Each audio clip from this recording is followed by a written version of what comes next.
कभी कभी जिंदगी हमें एक ऐसे मोड़ पर लाकर खड़ा कर देती है जहां यह समझ ही नहीं आता कि आगे बढ़ना है या सब कुछ खत्म कर देना है। आज की कहानी है एक ऐसे ही लड़के की, राहुल की, जो प्यार में टूटा, अंधेरे में खो गया, लेकिन फिर बाबा खाटू श्याम की दरबार पे जाकर उसकी जिंदगी हमेशा के लिए बदल गई। कहानी को अंत तक देखिएगा और कमेंट में जय श्री श्याम जरूर लिखें ताकि आपका भी टूटा हुआ सपना पूरा हो।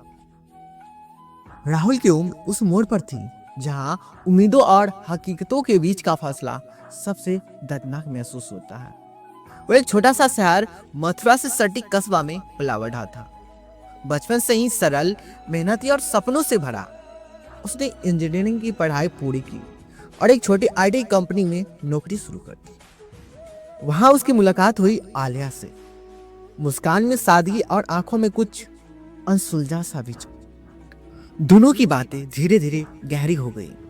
शामों की कॉफी, सप्ताह की सैर, भविष्य की छोटी छोटी योजनाएं, सब कुछ स्वाभाविक लगने लगा। लेकिन जिंदगी में अपनी जटिलता तब दिखाई जब आलिया के परिवार की मजबूरी और सामाजिक दबाव के बीच में दखल दिया गया। आलिया के माता पिता की आर्थिक स्थिति खराब थी। उन्हें किसी प्रतिष्ठित रिश्ता की तलाश थी जो परिवार की सुरक्षा कर सके। धीरे धीरे बातों में दरार आ गई। राहुल ने भले ही दिल से निभाने की कोशिश की, मगर परिवार और घनिष्ठ लोगों की वजह से आलिया ने दूसरे किसी के साथ रिश्ता तय कर लिया।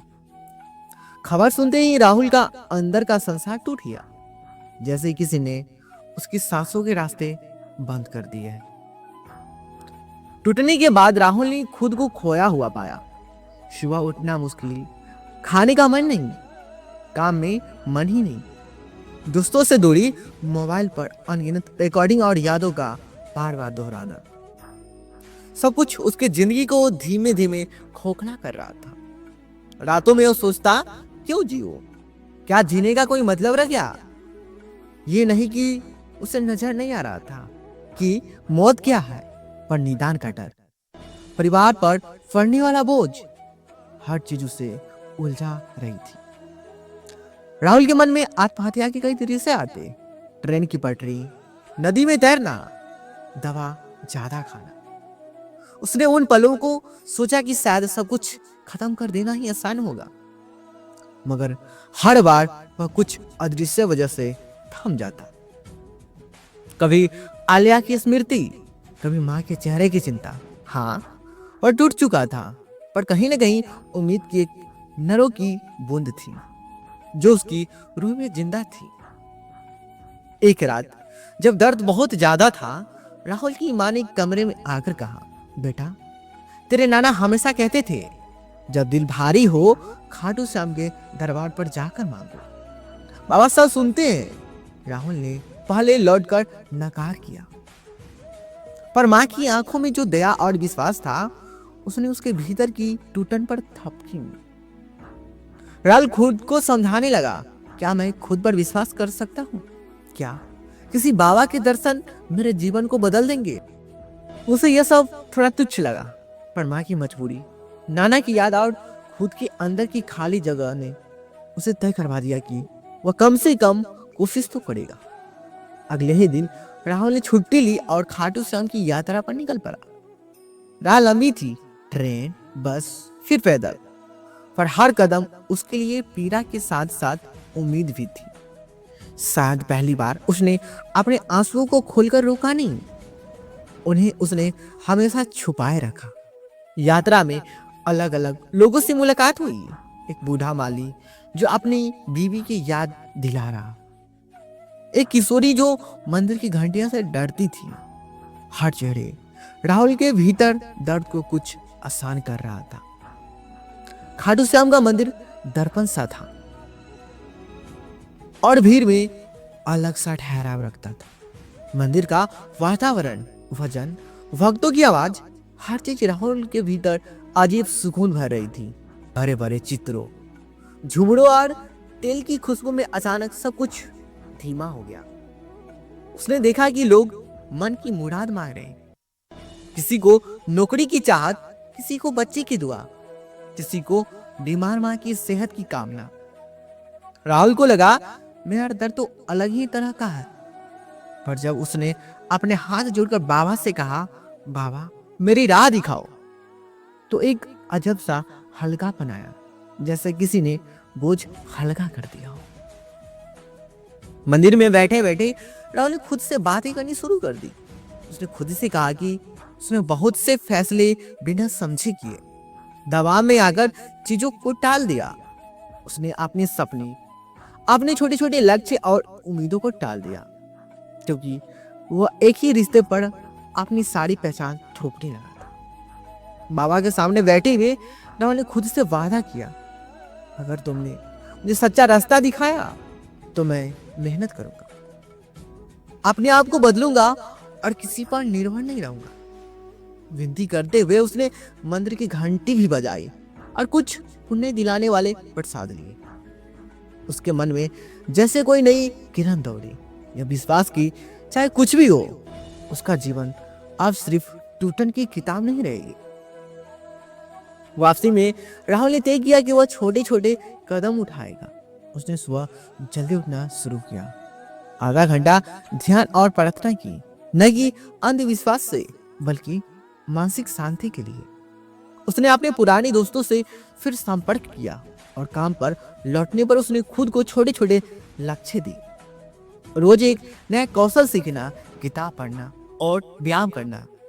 यह परिवर्तन पहले तो मामूली लगे, पर धीरे धीरे उनका असर दिखने लगे। काम में सुधार, ध्यान से निर्णय लेना और सबसे बढ़कर खुद से प्यार लौटने लगा। कुछ महीनों की मेहनत के बाद राहुल ने अपनी स्किल में सुधार किया और एक नई कंपनी में नौकरी के लिए इंटरव्यू दिया। उसकी प्रस्तुति में आत्मविश्वास झलक रहा था, क्योंकि भीतर से अब उसने जो नया अर्थ पाया था वो बाहर भी दिखने लगा था। उसे उस नई नौकरी का ऑफर मिला, जिम्मेदारियां ज्यादा, सैलरी बेहतर और सीखने के लिए नए मौके। वो खुश था, पर सबसे बड़ा बदलाव यह था कि अब उसकी खुशी किसी रिश्ते से नहीं जुड़ी हुई थी। वह अपने काम से गर्व महसूस कर रहा था। राहुल ने देखा कि नौकरी के साथ साथ कुछ और बनाने की चाह भी गहरी हो गई। उसे छोटे से ख्याल ने एक सॉफ्टवेयर टूल का विचार आया, जो स्थानीय व्यापारियों के लिए मददगार हो सकता था। उसने रुपए जमा किए, दोस्तों से सलाह ली और रात दिन मेहनत करके एक प्रोटोटाइप बनाया। शुरुआत डरावनी थी, निवेश, असफलता का डर, पर बाबा के दर्शन के बाद जो आशा मिली थी, उसने उसे जोखिम लेने की हिम्मत दी। कुछ महीने बाद उसे पहला ग्राहक मिला, फिर दूसरा। धीरे धीरे उसका टूल लोकप्रिय हुआ और छोटे व्यापारियों ने उसे अपनाना शुरू किया। किस्मत ने तुरंत सौभाग्य नहीं दिया। बाजार में प्रतिस्पर्धा, तकनीकी बधाई और कुछ निवेशक जो वादा पूरा नहीं कर पाए, इन सब ने उसे कई बार धक्का दिया, पर राहुल ने हर बार असफलता से सीखा। उसने बाजार की जरूरतों को समझा, अपने टीम को सशक्त किया और ग्राहक सेवा पर जोर दिया। यह भी उसकी सोच वैसे ही रही, टूटकर हार मानना नहीं, बल्कि हर गिरावट से उठकर नए सिरे से कोशिश करना। खाटू श्याम के दर पर की गई प्रार्थना ने उसे संयम और धैर्य दिया, यही उसकी असली पूंजी बन गई। 1 साल के बाद राहुल की कंपनी ने स्थानीय स्तर नाम दिया। उसके टूल ने छोटे व्यापारियों की बिक्री बढ़ाई और उन्होंने सोशल मीडिया व अन्य माध्यम से उसकी साख बढ़ाई। धीरे धीरे बड़े क्लाइंट भी जुड़ने लगे। निवेशकों ने देखा कि यह अस्थायी बिजनेस मॉडल है और एक बड़े निवेश के दौर के बाद राहुल करोड़पति बन गया। न केवल आंकड़े की भाषा में, बल्कि आत्मविश्वास और आर्थिक स्वतंत्रता की नई ऊंचाई पर वह बदलाव केवल रुपए पैसे तक सीमित नहीं था। उसकी सोच, जीवन का दृष्टिकोण और रिश्तों को समझने की क्षमता भी बदल गई थी। तरक्की के साथ पुराने दर्द भी कहीं खो नहीं गए थे। आलिया की याद अक्सर आती, कभी खुशी की, कभी दर्द भरी। राहुल ने एक दिन तय किया कि वह उनसे मिलकर सब कुछ स्पष्ट कर लेगा, न बदला लेने के लिए, न पछतावा, बल्कि अपने अंदर की शांति के लिए। जब वे मिले तो दोनों ने पुरानी बातें सादगी से रखी। अलिया ने भी अपनी मजबूरियों की वजह से फैसला बताया। राहुल ने शांति से सुना और मुस्कुरा दिया। उस मिलन ने राहुल के दिल से एक भारी बोझ उतार दिया। अब वह बिना क्रोध के, बिना करवाहट के आगे बढ़ सकता था। राहुल का सफल होना सिर्फ अपने लिए नहीं था। उसने मन में ठान लिया कि जो कुछ भी मिला है उसका बड़ा हिस्सा समाज को लौटाना होगा। उसने एक चैरिटी फंड बनाया शिक्षा और स्वास्थ्य के लिए, खासकर उन लड़कों और लड़कियों के लिए जो आर्थिक मजबूरियों के कारण अपने सपनों को त्याग देते थे। उसने ग्राम स्तर पर डिजिटल साक्षरता के शिविर लगाए ताकि छोटे व्यापार भी डिजिटली मजबूत हो सके। खाटू श्याम के प्रति उसकी आस्था अब प्रकटीकरण में बदल गई थी। श्रद्धा के साथ कर्म भी जुड़ गए थे। राहुल के बदलते जीवन के उसके दोस्तों और परिवार को भी प्रेरित किया। वह अब वही लड़का नहीं रहा जो टूटकर अंधेरे में था। उसकी मां की आंखों में जो गर्व का आंसू था वह सबसे कीमती था। राहुल ने अपनी मेहनत और संयम से दिखा दिया कि जीवन में गहरे दर्द के बाद भी नई शुरुआत संभव है। उसने सीखा कि खुशी छुपी नहीं मिलती, उसे बनाना पड़ता, छोटे छोटे कामों और आदतों के जरिए। 1 वर्ष के सफर के बाद राहुल फिर खाटू श्याम के दर्शन के लिए गए। इस बार थके हुए नहीं, बल्कि आभारी दिल से उसने बाबा के चरणों में सिर रखकर कहा, बाबा, आपने मुझे रास्ता दिखाया, न केवल कामयाबी बल्कि जीवन जीने का सही तरीका भी। मंदिर की शांति फिजा में उसे एक गहरा सुकून मिला, मानो कोई चिरकाली घाव भर गया। उसने वही वचन दोहराया, अब मैं किसी मेहनत काश की मदद करूं, किसी टूटे हुए को सहारा दूंगा। कहानी का मूल संदेश यही था, जीवन सबसे अंधेरे और टूटने वाले पलों में भी अगर हम साहस करके कदम उठाए, थोड़ी सी आत्मनिरीक्षण करें और लगातार छोटे छोटे कदम उठाएं, तो बदलाव संभव है।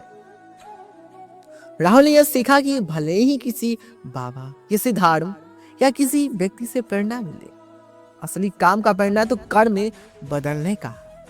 बाबा ने उसे मार्ग दिखाए, पर राह पर चलना उससे ही था। करोड़पति बनना उसके लिए केवल एक उपलब्धि थी, वास्तविक जीत उसकी आत्म शांति और दूसरों की जिंदगी में किया गया योगदान था। राहुल का छोटा सा संदेश है। राहुल की कहानी यह हमें याद दिलाती है कि टूटने अंत वह अक्सर किसी नए आराम की चिंगारी बन जाती। यदि दिल में डर हो, विचार अंधेरे हो, तो छोटे छोटे कदम, सुबह उठना, ध्यान, पढ़ाई, दूसरों से जुड़ना और एक सच्चा लक्ष्य आपको पीछे नहीं जाने देगा।